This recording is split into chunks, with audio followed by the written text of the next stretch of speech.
A paz do Senhor, queridos irmãos, estamos aqui mais uma vez para dar sequência à nossa série de estudos bíblicos baseado no tema A Igreja de Cristo contra o Império do Mal. Eu sou Arnold Luiz e hoje nós estamos com a lição de número 11, Cultivando a Convicção Cristã.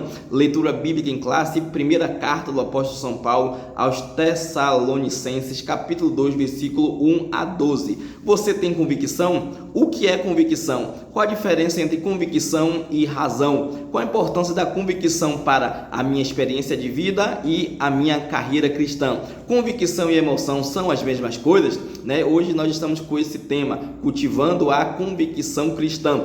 Tópico de número 1, convicção espiritual. Como ser convicto em um mundo o qual tudo é relativizado, onde ser ou não ser depende, né? Onde a verdade pode variar, onde a crença pode variar de acordo onde eu estou inserido. Então hoje é um desafio para qualquer um, né, ser convicto. Hoje a convicção em alguns lugares desafia os padrões deste século, deste mundo, né? Andamos na contramão da sociedade, não é entre a maioria, mas entre a minoria. Ser convicto é saber que você é e faz parte de um pequeno grupo seleto, e ser convicto tem as suas alegrias, tem os seus frutos e os seus benefícios, mas também tem as suas aflições. Por quê? Porque não andamos segundo os padrões deste mundo, né? O apóstolo São Paulo fala ali aos Romanos que não devemos nos amoldar ao padrão deste século, né? Mas devemos renovar e ter a nossa mente renovada através da palavra de Deus. Então o crente ele anda diferente. Quando o mundo protege o aborto, nós nos posicionamos. Quando o mundo protege o homossexualismo, nós nos posicionamos. Por quê? Porque a Bíblia diz que é pecado, e nós vemos e sabemos que o pecado não é algo criado pela sociedade, mas sim o pecado é algo moral, é algo ao qual o Senhor diz através da sua palavra que todos pecaram e todos foram destituídos da glória de Deus. Então, às vezes, nós andamos em um mundo a qual nós dependemos de ter a convicção espiritual, sabendo, assim como Paulo diz, eu sei em quem eu tenho crido e eu sei que o meu Senhor guardou o meu depósito. Não devemos, né, estar de acordo com o que o mundo diz, mas devemos influenciar o mundo, assim como sal e luz, e devemos nos posicionar de acordo com o relativismo, o humanismo, antropocentrismo, e devemos ter uma vida pautada na palavra de Deus. Subtópico de número 1, poder do Espírito.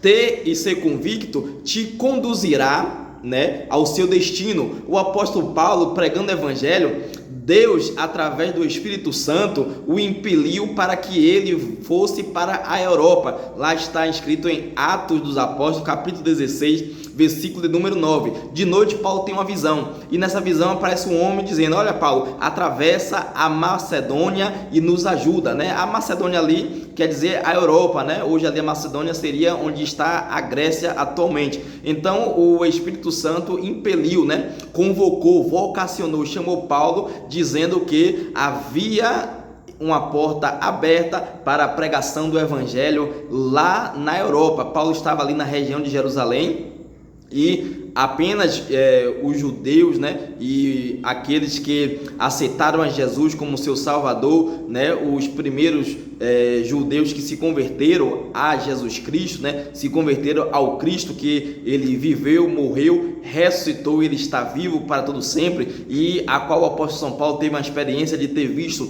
o Senhor Jesus. Então Paulo estava pregando apenas ali naquela região de Jerusalém, da Judéia, né? E ainda não havia saído para Samaria e para os confins da terra. Então o apóstolo Paulo, pregando a palavra ali em Jerusalém, ele tem uma visão e o Espírito convoca ele, vocaciona para que ele atravesse, né, a Macedônia, que ele vá ali para a Europa para pregar o evangelho. Paulo recebe esse chamado, e esse chamado foi muito importante porque Paulo teve convicção. Paulo, no primeiro dia, né, ele está ali, né, na Europa, e ele viaja para a primeira cidade que Paulo viaja, é para Filipos, né? E é tanto que ele escreve uma carta, uma epístola aos filipenses, né? E Paulo um dia é desafiado aí a Europa. Então, o que é isso? É a convicção, pois ela não depende de emoção, ela está atrelada, baseada a uma razão. A razão nem sempre pode ser testada em laboratório. Por quê? Porque o que a Bíblia fala para nós sobressai. Às vezes não andamos junto à razão, não é estado de loucura, mas eu estou falando de o que? De uma incompreensão humana. Às vezes o que Deus fala é no seu mundo, é no seu habitat, e quando entra no mundo dos homens não é compreendido. Por quê? Porque a palavra do Senhor diz, lá em Isaías ele diz o seguinte: olha, buscai o Senhor enquanto se pode achar. Por quê? Porque os meus caminhos são maiores que os seus, os meus pensamentos são maiores que os seus, diz o Senhor. Porque o Eterno tem caminhos e pensamentos muito melhores e maiores que os nossos. Então, não é a ideia de loucura, mas se não compreender a vocação divina, não compreender o chamado de Deus, às vezes não compreendemos o que Deus nos fala, mas nós precisamos acreditar e crer que Ele é poderoso, assim como Deus prometeu para Abraão, dizendo que ele seria pai de uma grande nação, que ele teria um filho, né? E aí Sara riu, né? E Sara não creu, não acreditou, mas graças a Deus, porque Maria creu e acreditou, e graças ao Senhor Jesus Cristo, né? Graças à sua palavra, se cumpriu ali, né? Através da vida de Maria. Ela não entendeu o que estava acontecendo, mas ela disse: Senhor, que assim seja a tua vontade segundo a tua palavra. Eu não sei o que está acontecendo, eu não sei como vai acontecer isso, eu não sei como eu vou ter esse menino, eu não sei como ele vai nascer, né? Porque eu não conheci nenhum homem, não sou casada, né? Não tenho nenhum varão, mas eu sei que tudo isso que vai acontecer, ela vai acontecer através da sua palavra. Faça em mim se cumprir a sua vontade segundo a tua santa palavra. Ela não entendeu o que estava acontecendo, mas ela creu pela palavra de Deus e ela teve convicção do chamado, teve convicção de que Deus estaria trabalhando através dela. É tanto que o anjo diz para ela: olha, o que está sendo gerado em ti é obra do Espírito Santo de Deus.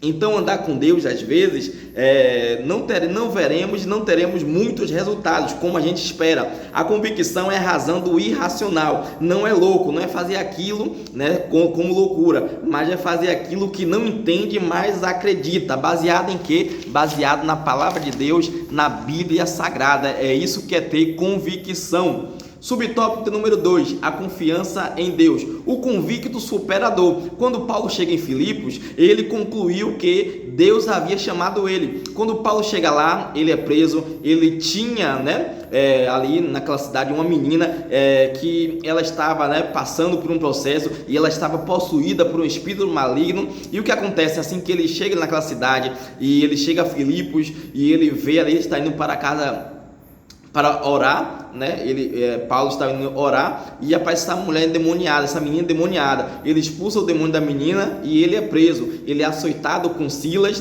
os seus pés e os seus braços são amarrados, colocados em um tronco. Paulo estava impossibilitado de cumprir o chamado, mas ele não parou, ele não desistiu, porque o convicto supera a dor. Mesmo preso, também quando ele está preso ali, ele escreve para seu filho Timóteo, ele diz: olha, eu posso estar preso como um criminoso aqui, mas de uma coisa eu sei, a palavra de Deus, ela não está presa, eu sou um embaixador de Cristo em prisões. Louvado seja o nome de Jesus. O convicto supera a dor. Então, perto da meia-noite, houve-se um terremoto, e então o convicto supera a dor. Não está imune à dor, ele supera a dor. A convicção fala mais alto, eu sei em quem eu tenho crido, eu sei que Jesus está ao meu lado, e ele é o guia, ele dá o guia para o norte. O importante não é o meio, o importante não é o processo, o importante é o final. É tanto que um sábio, ele chega a falar, que o melhor de todas as coisas é o início, é o meio, não. O melhor de todas as coisas é o final, não é a trajetória, é a palavra inicial e o destino daquela palavra. O meio é irrelevante. Filipos teve dor, açoite, grandes perigos. Não devemos negar a fé, devemos superar a dor e ter convicção de que Deus nos chamou e a confiança em Deus, sabendo em quem nós temos crido, olhando para Jesus, autor e consumador da nossa fé. Subtópico número 3, fidelidade na pregação. O convicto aceita apenas uma voz. Ele pode ouvir várias vozes, ele pode ouvir diversas pessoas, mas ele crê e acredita em apenas uma só voz. Paulo concluindo, convicto daquela voz que o chamou. É claro, é óbvio que Paulo tinha convicção do seu chamado. Paulo pode ter ouvido várias vozes. Paulo, não vá, Paulo, é besteira, é coisa da sua cabeça, da sua mente, é apenas emoção, você não está na sua plena razão, o que você está ouvindo não é de Deus, né? Então Paulo, ele não ouviu as vozes contrárias, mesmo que várias vozes disseram, e é tanto que lá em Atos dos Apóstolos tem um testemunho a respeito de um profeta chamado profeta Ágabo, e o profeta chama todo mundo que está ali no meio e diz: olha, um homem que está aqui no meio de vós, se ele for para lá para pregar o evangelho, se ele sair daqui, o que vai acontecer com ele? Ele vai ter as mãos amarradas, os pés amarrados, e vão levar ele preso, né? E ele olha para Paulo e diz: esse homem é você, Paulo. E o que acontece? Acontece que isso acontece realmente com o apóstolo Paulo. Ele é preso, né? Ele é açoitado e ele é amarrado. E ele diz: não vá, Paulo, não vá, Paulo. E os irmãos ali também: Paulo, não vá, não vá, não vá. E ele fala o seguinte: olha, em nada eu tenho a minha vida por preciosa, contanto que eu cumpra o chamado que o Senhor me chamou, me vocacionou para cumprir, que é pregar o evangelho para toda criatura, e aquele que crê será salvo, aquele que não crê será condenado, porque não creu no Filho unigênito de Deus. Deus me chamou para pregar para os judeus, para os gentios, para pregar para toda a humanidade. Deus me chamou, me vocacionou para pregar o evangelho, então eu vou. Ele pode ter ouvido várias vozes, mas ele ouviu e entendeu por quê? Porque o bom pastor, ele fala e as suas ovelhas ouvem a sua voz, né? Então nós reconhecemos, né? E Paulo reconheceu a voz daquele que o chamou, que o vocacionou. Paulo reconheceu a voz do Senhor Jesus Cristo, né? O convicto ouve várias vozes, mas só segue apenas uma, a voz do Espírito Santo. Outra ideia: o evangelho não pode ficar misturado com outras ideias. Quando ouvimos o verdadeiro evangelho, o evangelho que conhecemos, o evangelho de Jesus Cristo, exemplo, nós precisamos pregar o verdadeiro evangelho, né? Porque hoje nas igrejas, se a gente pregasse o verdadeiro evangelho, muitas delas se esvaziavam. Tudo bem, né? Que eu sei que talvez algumas portas podem se fechar para mim se eu for pregar o verdadeiro evangelho, mas fazer como Paulo: em nada eu tenho a minha vida como preciosa, contanto que eu cumpra o chamado do Senhor, o chamado que ele me vocacionou para pregar o evangelho a toda criatura. Aquele que crê será salvo, quem não crê já está condenado, porque não creu no unigênito Filho de Deus. Eu preciso chamar, eu preciso pregar, eu preciso chamar a atenção daqueles que estão indo para o caminho de perdição. Eu preciso pregar o verdadeiro evangelho, que é vivo, é eficaz, o evangelho é puro, é simples, ele não tem mistura, e eu preciso verdadeiramente pregar o evangelho do Senhor e Salvador Jesus Cristo, que todos são pecadores, que todos pecaram, que o céu é uma realidade, o inferno também existe. Precisamos pregar a respeito das Sagradas Escrituras, que Deus veio para salvar todos os pecadores. Então essa é a ideia: fidelidade na pregação, pregar o Cristo na cruz e ele crucificado, que é loucura para aqueles que perecem, mas para nós é poder de Deus para salvar todo aquele que nele crê, né? Não devemos nos envergonhar do evangelho do Senhor Jesus Cristo, mas devemos pregar com ousadia, com poder, com graça do Espírito Santo, com fidelidade, e ter convicção e confiança em Deus, porque quem chamou é fiel, e aquele que chamou, ele aperfeiçoará, né? Ele nos ajudará, ele proverá todas as coisas, e ele nos dará vitória por intermédio do nosso Senhor e Salvador Jesus Cristo de Nazaré. Tópico de número 2: convicção moral, a retidão nas ações. Ou seja, o convicto aceita a moral, a convicção afeta a moral do indivíduo. O que é retidão? É aquele que não desvia do caminho, é aquele a qual anda no caminho reto, né? Não é o homem torto, né? Que vivia numa casa torta, né? Não, ele poderia até viver numa casa torta, mas quando ele encontra a palavra de Deus, quando ele tem convicção, né, moral, ele entende que ele precisa mudar, ele precisa melhorar. O convicto afeta a sua moralidade, né? Ou seja, quem mentia não mente mais, quem era desonesto agora é honesto, agora ele não fala mais palavras torpes, né? Então, né, todo aquele que está em Cristo, nova criatura é, as coisas velhas se passaram e tudo se fez novo. novo. Então, convicto, ele entende que ele precisa de mudança de vida, ele precisa ter uma vida diferenciada, ele precisa imitar Jesus Cristo de Nazaré. É tanto que o apóstolo São Paulo, ele chega ali aos Tessalonicenses e ele diz o seguinte, 1 Tessalonicenses capítulo 2, versículo 5, porque como bem sabeis, nunca usamos de palavras lisonjeiras, nem houve um pretexto de ganância. Deus é testemunha disso, ou seja, a moral de Paulo está aí. Ele não usa o evangelho para sua glória, ele não usa o evangelho, sua posição para, se engrandecer, para usar de ganância, Deus é testemunha, ou seja, Paulo não usa seu privilégio de ser apóstolo, ele diz, trabalhando noite e dia para não ser pesado a ninguém, ou seja, ele nunca usou o evangelho para penalizar os irmãos ou para sugar alguma coisa dos irmãos que viviam já em dificuldade. Não, ele usa o evangelho de forma benéfica para abençoar a vida dos irmãos, para salvar vidas, para que Jesus liberte através da vida dele, e ele nunca usou o evangelho de forma gananciosa. Hoje muitas pessoas usam o evangelho para fins lucrativos, usa o evangelho para se aparecer, para brilhar, e sabemos que quem brilha no evangelho é Jesus, Hoje não ouvimos mais pregação sobre o pecado, pregação sobre o céu, pregação sobre o inferno, pregação sobre arrebatamento, sobre a volta de Jesus. Hoje a pregação é o seguinte: se você for fiel, Deus vai te abençoar, Deus vai te dar uma chave de um carro, uma chave de uma moto, Deus vai te dar uma casa, Deus vai prover as coisas para você crescer, Você não vai ser mais cauda, vai ser cabeça. Hoje o evangelho não se prega mais sobre o pecado de forma gananciosa. Muita gente usa o evangelho hoje para fins lucrativos, para se aparecer, para ter destaque, para ser estrela. E o evangelho nunca foi isso. O evangelho do nosso Senhor Jesus Cristo é puro e é simples, e o evangelho precisa ser pregado como ele é, não com uma roupagem de barganha, a qual se eu fizer, Deus vai fazer por mim, se eu for fiel, Deus vai me abençoar. Não, fidelidade é sua obrigação, Buscar primeiro o reino de Deus e a sua justiça, e todas essas coisas vos serão acrescentadas. Não devemos usar o evangelho, a nossa posição, para fins lucrativos ou para que o evangelho seja pregado, ministrado, para que a gente venha a ter benefício próprio. Não, mas o evangelho nunca é para mim, o evangelho é para o próximo, nunca é para minha glória, é sempre para a glória de Deus e sempre para chamar e ganhar vidas para Jesus Cristo, para que venhamos a estar povoando o céu. Aleluia! Subtópico de número 2 do tópico 2. Reputação ilibada. Quando foram escolher os diáconos, eles tinham que ter uma reputação ilibada, ou seja, dar testemunho de vida. Então, reputação sem mancha, reputação ilibada, não é perfeição, Claro que ninguém é perfeito, perfeito é Jesus, todo mundo erra, todo mundo tem seus momentos difíceis, mas a ideia aqui de reputação ilibada não é perfeição, mas sim aquele que luta contra o pecado.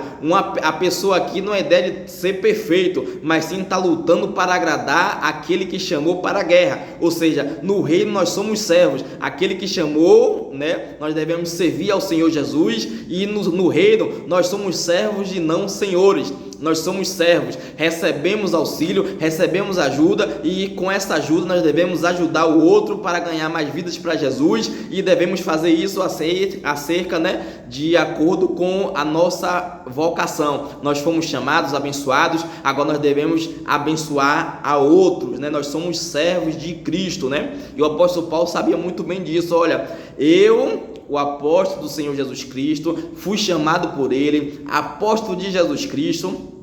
Paz e graça seja da parte de nosso Deus e da nosso Senhor Jesus Cristo de Nazaré. Ele fala, eu sei o que é padecer, e eu sei também o que é ver em bonança. Portanto, todas as coisas eu posso naquele que me fortalece, Ele chega a dizer em outra mensagem, ele vai falando para a igreja, ele vai direcionando, enviando uma mensagem para a igreja, falando a respeito disso, que ele se gastou e deixou-se ser gasto em prol do reino de Deus, em prol da obra do Senhor. Então a ideia de servo é essa, é de servir o próximo, é de servir os irmãos, é de servir as pessoas, é fazendo o bem sem olhar a quem, Nós vamos ver isso lá no subtópico de número 2 do tópico 3, a respeito, de ser uma pessoa altruísta. Então aqui qual a ideia?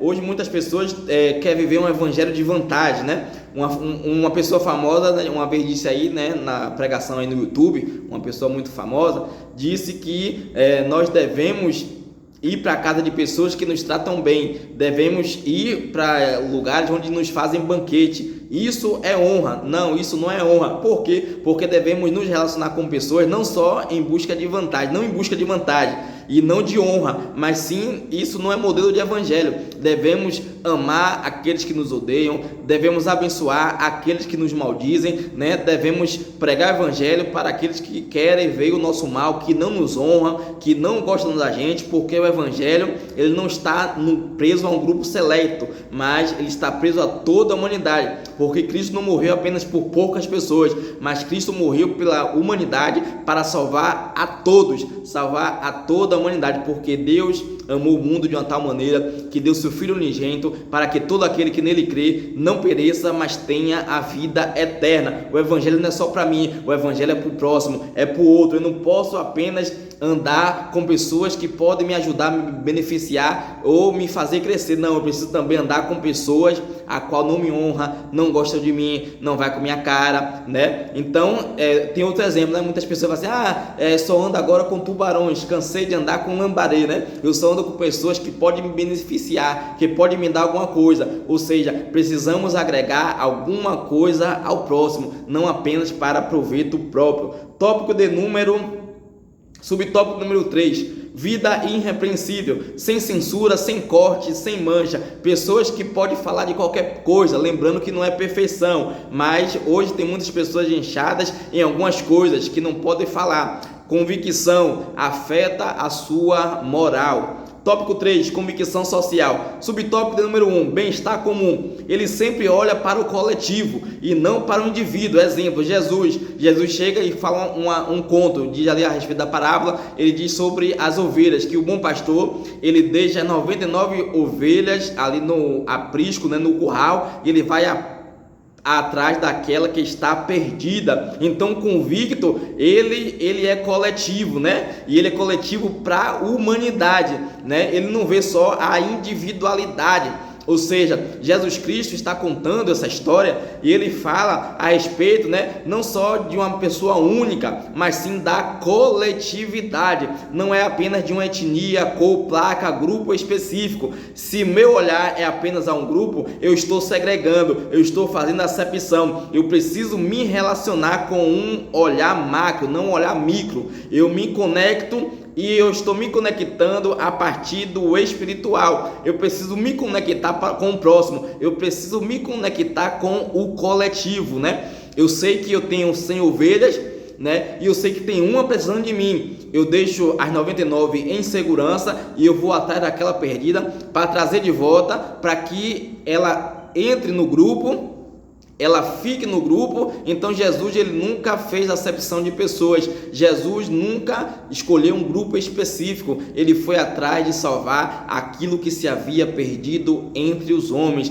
Ele veio para salvar toda a humanidade. Ele veio para mudar o quadro. Ele veio para perdoar os pecadores. Cristo morreu por nós ainda quando éramos pecadores. Então, o espiritual e o social, eles se entrelaçam. Tem gente que é crente só dentro da igreja, que o social para ele é humano. A política, não falo de política porque é coisa do homem. Eu não falo disso porque é coisa do homem. Não. Paulo diz que devemos trabalhar, né, em qualquer lugar, ou estiver em qualquer lugar, e fazendo as coisas assim como fazemos para o Senhor. Devemos ser crentes não só na igreja, mas também devemos andar espiritualmente e com a convicção social, porque o espiritual e o social se entrelaçam. O crente precisa se envolver em política para mudar, para transformar, para renovar através da palavra de Deus. Precisamos nos posicionar e precisamos fazer o social, não fazer apenas o espiritual, também precisamos praticar o social.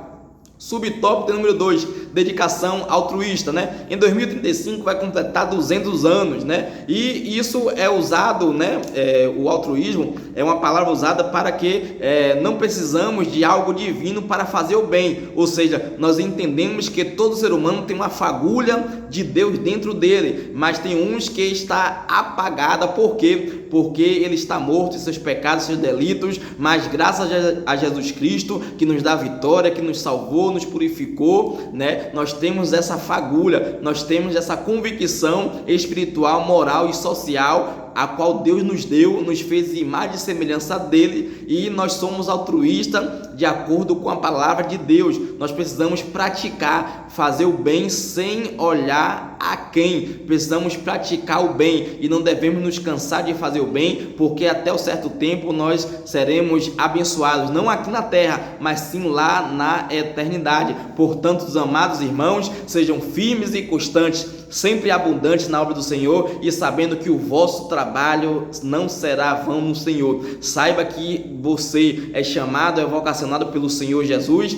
e saiba que Jesus está no controle de tudo. É Ele que salva, que cura, que liberta, batido no Espírito Santo, e Ele breve voltará para buscar a sua igreja. Então tenha, né, esse espírito altruísta de ajudar o próximo, de fazer o bem, né? Precisamos ajudar, precisamos nos mover, né? Precisamos nos locomover e entender que Deus, Ele nos ama, e Ele agora nos usa para amar o próximo, para ajudar o próximo e para fazer a obra de Deus, né? Obras maiores que essa nós faremos, e Jesus disse: olha, eu vou para o Pai, mas vocês farão obras maiores que essa, porque eu estou indo para o Pai, e eu rogarei ao Pai e vos darei o Consolador, né? Ele vem, para ele vir eu preciso ir. Ele vem e eu preciso ir. Então, irmão, seja convicto do seu chamado, confie em Deus e saiba que Ele é o nosso Senhor e Salvador da nossa vida, da nossa história. Deus abençoe a todos. Até a semana que vem, querendo Deus.